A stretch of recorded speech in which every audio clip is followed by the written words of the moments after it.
그냥 우연한 기회에 그 아시는 선생님이 번역을 부탁을 하셔서 제가 이제 번역을 맡게 됐어요. 그리고 제가 이제 몸에 관한 연구를 했으니까 이제 좀 적합한 것 같다 이렇게 말씀을 하시고, 또 이 저자가 그 프랑스 철학자이고 이 저자는 스피노자 연구자예요. 그래서 저자 이름이 샹탈 자키에라는 사람인데 이제 스피노자 연구가고, 근데 이 책은 꼭 스피노자주의적으로 쓰여진 건 아니고 그냥 몸에 대한 전반적인 쭉 역사를 훑고 있습니다. 그래서 제일 처음 이제 오늘 하는 내용이, 우리가 몸 하면 바디인데 불어에선 꼬르라고 그러죠. 이제 불어 꼬흐 바디인데, 이 몸이라는 거를 그냥 몸이라고 번역하기도 하고, 또 서양 사람들은 그 물체의 뜻에도 그 바디 꼬르라는 단어를 써요. 그래서 이제 왜 고대 시대에서는 그 바디를 물체라고 이야기하다가 이제 근대에 오면서 그거를 이제 물체와 그 다음에 몸 두 가지 동시에 병용을 해서 쓰게 되죠. 그래서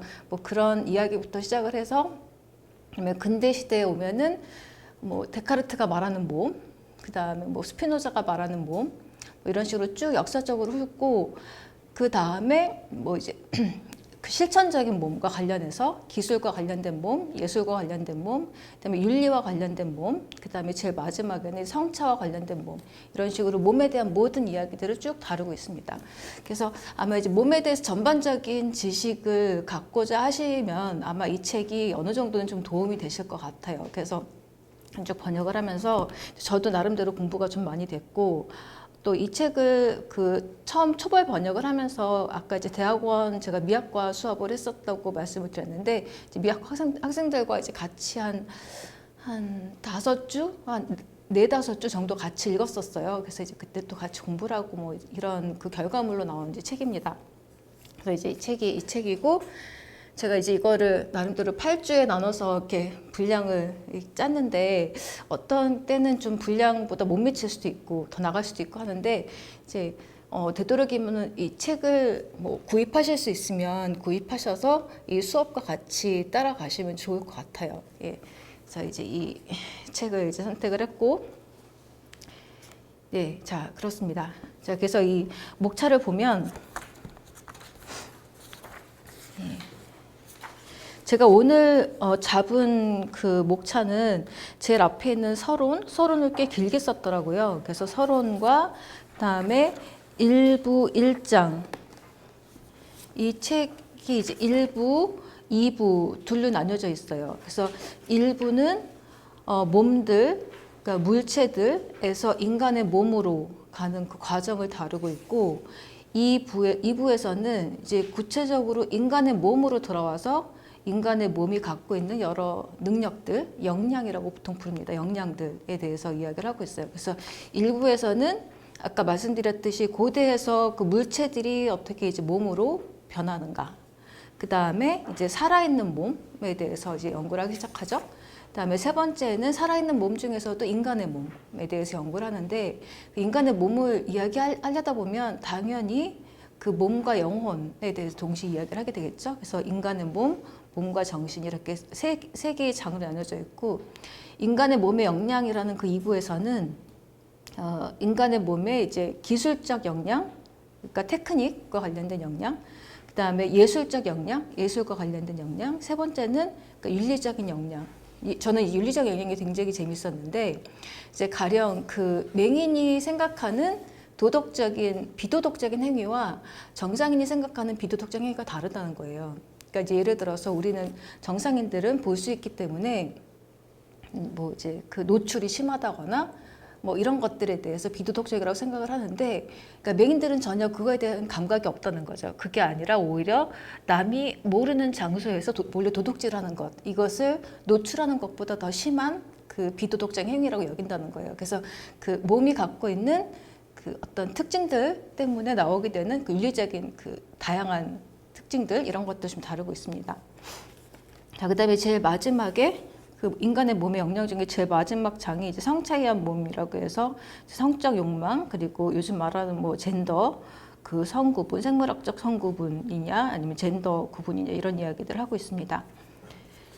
자, 이제 크게 그렇게 나뉘어져 있고, 이제 오늘은 앞에 있는 서론에서 서론과 그다음에 물체에서 몸으로 가는 일부 일장의 이제 일부 그 부분을 이야기하려고 합니다. 그래서 첫 번째 강의가 이제 제목이 물체에서 몸으로인데요. 이제 아까 말씀드렸듯이 똑같은 단어를 씁니다. 그러니까 body라는 단어를 써요. 불어로 이제 꼴이라는 단어를 씁니다. 자, 서론을 읽어볼게요. 예. 자, 우리는 우리의 몸을 선택하지 않았으며 기쁠 때나 슬플 때나 우리는 우리의 몸과 결합되어 있다.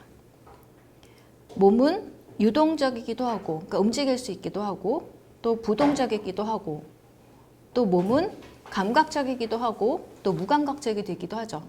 그러니까 뭐 잘 때는 우리가 잘 감각을 못 느끼잖아요. 이런 모든 것들을 갖고 있죠. 또 몸은 우리 자신과 타인 사이에서 직접적이면서 매개적으로 현존하는 것이 몸이라는 거죠. 그러니까 이제 타인에 대한 경험도 내 몸이 없으면 타인을 경험할 수 없다라고 하는 게 주로 현상학에서 말하는 그 몸의 개념이에요. 그래서 몸은 타인과 나를 매개하는 직접적인 매개하는 그 중간자 역할도 하죠. 자, 산다는 것은 몸을 지니고 있다는 것이고 또 몸을 지니고 있다는 것은 그 내가 떨어뜨려 버릴 수 없는 나의 시점, 어떤 관점을 가진다는 거죠. 그러니까 제가 지금 여기에 이렇게 앉아 있으면 제 몸이 저한테 어떤 관점을 부여하기 때문에 저는 이 자리에서 여러분들을 보게 되는 거죠. 또 뭐 어느 자리에서 보면 어떤 관점을 가질 수밖에 없게 되는 거죠. 자, 그래서 유일무이한 그런 시점으로 세계를 지각한다는 것이다. 자, 그리고 또 몸은 친숙하면서, 왜냐하면 나랑 늘 같이 있으니까 친숙하죠. 친숙하면서도 동시에 낯선 것이라고 또 이야기를 합니다.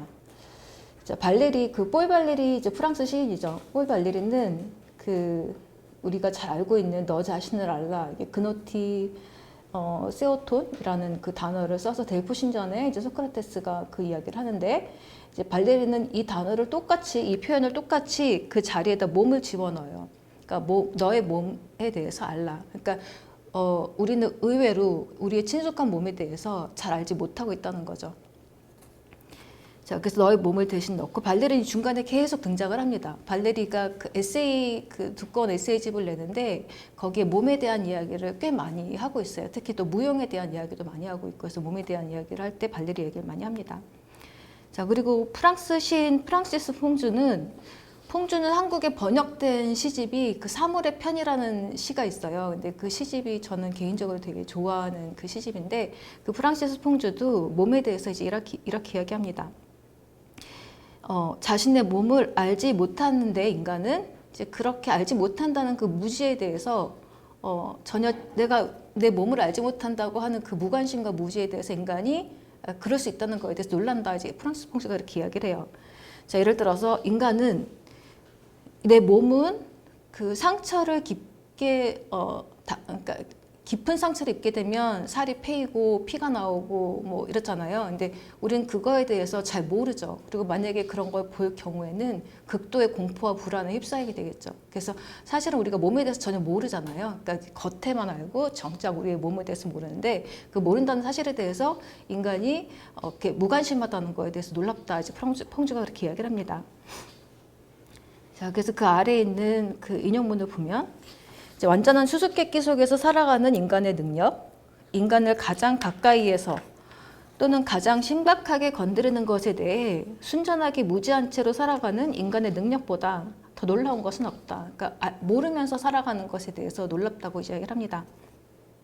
자, 이렇게 그 인간의 몸에 대한 그 무관심, 또 무지이면서 동시에 그 무지에 대해서 전혀 개의치 않는 이제 이런 특징이 현상학, 아까 제가 말씀드렸던 멜로퐁트 현상학까지 이제 오게 되죠. 현상학의 기본적인 그 주제는 나 자신의 몸의 경험이에요. 그래서 나 자신의 몸의 경험에 대해서 우리가 근본적으로 그거를 탐구해야지만 세계를 알 수 있고 우리의 사유의 원천을 알 수 있다. 이제 이렇게 이야기를 합니다. 자, 하여튼 그 현상학이 오기 전까지는 인간은 자신의 몸에 대해서 무지한 채로, 또 무지하지만 그거에 대해서 전혀 개의하지 않은 채로 지나게 된다고 이제 퐁주가 이야기를 하죠. 자, 그러면은 이런 인간의 몸에 대한 일종의 침묵, 그 무관심, 이것의 이유들을 이제 그 책에서 다음 이야기하는데요. 네, 일단은 그 몸이 철학의 주제로 되는 거는 근대 철학 이후부터고 그 전에 고대 철학에서는 이제 몸은 아예 주제로 끌어들이지도 않고 심지어 몸을 일종의 감옥이라고 생각을 했습니다. 그래서 그 대표적인 이제 철학자를 플라톤의 그 파이돈에 나오는 몸은 영혼의 감옥이다. 되게 유명한 태제예요. 이제 플라톤이 파이돈에서 그렇게 이야기하는데 플라톤은 파이돈에서 몸을 영혼의 감옥으로 생각합니다. 그리고 사유를 가로막는 그런 골칫거리로부터 자유로워지라고 권고합니다. 그래서 플라톤한테는 죽음이 곧 자유의 길이라고 이제 이야기를 하죠. 철학자의 영혼은 몸을 마음속 깊이 경멸하고 몸으로부터 도망쳐서 자기 자신 안에서 고립되기를 추구한다. 자기 자신 안에서 고립된다는 이야기는 그러니까 바깥의 모든 감각들이 일종의 환영과 허상일 수 있기 때문에 자기 자신 안으로 들어가서 몰입을 했을 때 순수한 이데아라든가 정신 영역으로 들어갈 수 있다는 거죠. 이렇게 이야기를 했습니다. 자, 심지어 그 이후에 이제 고대 플라톤은 그렇고 스피노자는 데카르트 이후에 이제 그 철학자죠. 그 심신평행론을 쓴 사람인데 스피노자도 심신평행론이니까 몸과 영혼의 거의 동등한 권리와 자격을 이야기한 사람인데 실제로 그가 쓴 에티카에서는 몸에 대한 서술이 그렇게 많지가 않아요. 기껏해야 한 뭐 몇 개의 정리, 몇 개의 그 공리 이렇게 한 작은 페이지에 이제 할애가 되어 있습니다. 자, 그래서 이제 스피노자는 몸에 대해서 매우 간략하게 서술하고 있다. 스피노자는 그 이유를 솔직하게 밝히는데 몸의 구조와 몸의 역량, 캐패시티를 역량이라고 이제 부르는데 그런 역량의 정확한 본성에 대한 무지 때문에 그렇다라고 이야기를 합니다. 몸이 무엇을 할 수 있는지에 대해서 실제로 지금까지 아무도 규정하지 않았다. 다시 말해 지금까지 경험은 단지 몸적인 것으로 고려된 본성의 법칙들에 의해서 몸이 무엇을 할 수 있는지 그리고 영혼에 의해 규정되지 않는 한에서 몸이 무엇을 할 수 없는지를 아무에게도 가르쳐주지 않았다. 그러니까 몸의 어떤 독자적인 기능에 대해서는 거의 아는 게 없었다는 거죠. 그러니까 영혼의 의지가 실현되는 어떤 대상으로서의 몸이라고 했을 때 말고는 그래서 모든 몸 기능을 설명할 수 있을 정도로 정확하게 몸의 구조를 알고 있는 사람은 아무도 없다. 그래서 스피노자는 솔직하게 심신평행론을 이야기하면서도 그러니까 정신은 몸의 관념이다 이렇게 이제 거의 동등하게 이야기하면서도 정작 몸에 대해서는 많이 서술하지 않았는데 그 이유를 몸에 대한 무지에서 찾습니다. 솔직하게 말하죠. 자, 그런데 이제 몸은 이성적인 반성의 대상이 될 수 없는데 자, 우리는 정신은 항상 무엇에 대한 사고기 때문에 대상을 갖죠. 그러니까 서브젝트가 있으면 오브젝트가 있고 주체가 있으면 객체가 있고 상대적으로 이렇게 있게 되는 거죠. 자, 그런데 이 내 앞에 있는 필통, 뭐 여기 있는 시계, 연필 이런 것들은 다 대상인데 몸은 이런 다른 대상들과 질적으로 다른 게 이제 몸인 거죠. 그런 대상과 똑같이 취급할 수 없죠. 그러니까 내가 내 몸을 갑자기 내 눈앞에 제시할 수가 없는 거잖아요. 다른 대상처럼. 자, 그래서 반상의 대상이 될 수 없는데 몸은 다른 대상과 다르기 때문입니다. 고유한 몸의 경험은 내가 내 앞에 정립할 수 있는, 그러니까 세울 수 있는 그런 대상의 경험이 아닙니다. 게다가 이제 앙토네 아르토 이제 시인은 나는 나의 몸으로부터 나의 몸을 본다라고 이제 이야기를 해요. 그러니까 내가 내 눈도 내 몸이잖아요. 내가 내 눈으로 내 몸을 손을 본다는 거죠. 그러니까 굉장히 독특한 존재죠. 자, 또한 그렇다고 해서 몸이 충만한 내재성, 그러니까 몸은 나다라고 얘기하면서 그러니까 내재성이라는 게 서브젝티비티의 모든 것이 다 몸과 똑같이 같이 간다라고 이야기하기에는 가령 내 몸인데 타인한테 보이는 내 몸은 바깥에 있는 대상들하고 똑같은 자기에게 또 세계 속에 있잖아요. 이제 그렇기 때문에 충만한 어떤 내재성으로도 이제 몸을 설명하기 힘들게 되죠. 그래서 몸은 굉장히 복합적이고 복잡한 이제 존재라고 이제 이야기할 수 있습니다. 근데 하여간 중요한 거는 이성이나 지성의 대상으로 몸을 취급하기에는 그 몸이 포괄하는 영역이 훨씬 더 복잡하고 많다라고 이야기하는 거죠. 그러니까 이 필통이나 시계나 뭐 이런 것처럼 다를 수가 없다는 거죠. 자, 그러면 이제 그런 복합적이고 복잡한 몸이 어떻게 철학의 대상이 될 수 있을까? 이제 이걸 서론에서 질문을 해요.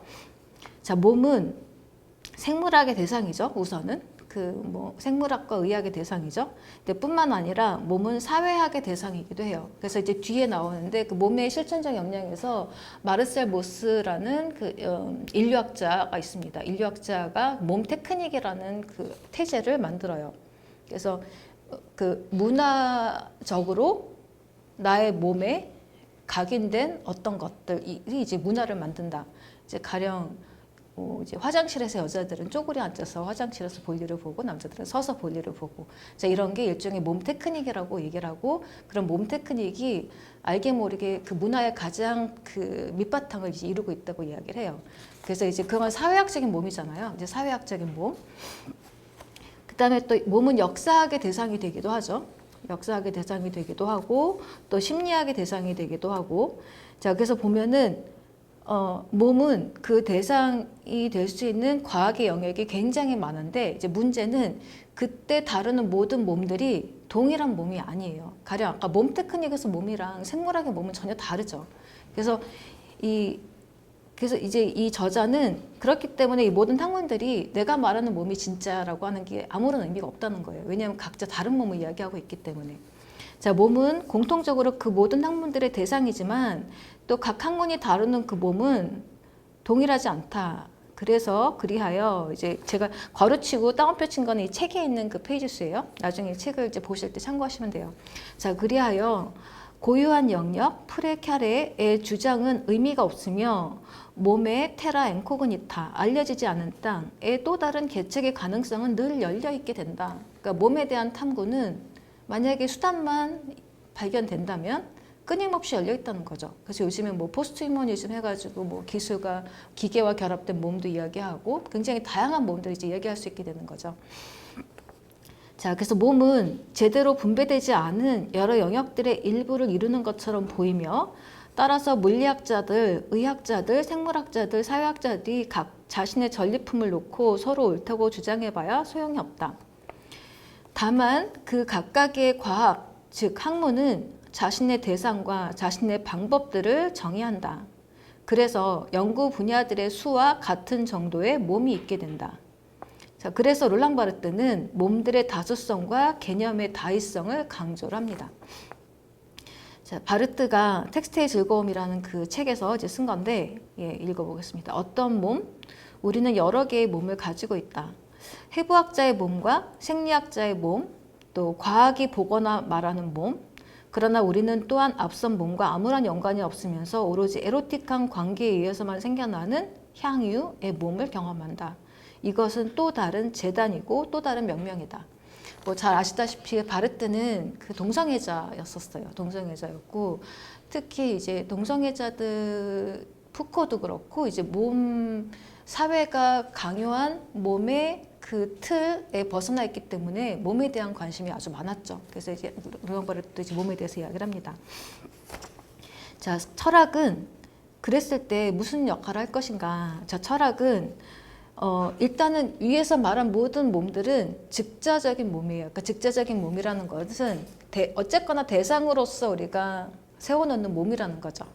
이제 대자적이라는 것은 바깥에 있는 것에 대한 그러니까 보통 대자적 존재하면 의식을 가리켜요. 의식. 근데 몸도 대자적 존재가 될 수 있죠. 그러니까 내가 타인과 악수를 할 때 이 내 몸은 나의 일부이면서 타인의 손을 대상으로서 내가 악수를 하는 거잖아요. 그래서 이 의식만 대자가 아니라 내 몸도 대자가 될 수 있어요. 그러니까 바깥에 있는 대상을 나의 주체성이 거기에 들어가서 대상과 경험하는 나 자신이 될 수 있는 거죠. 몸이.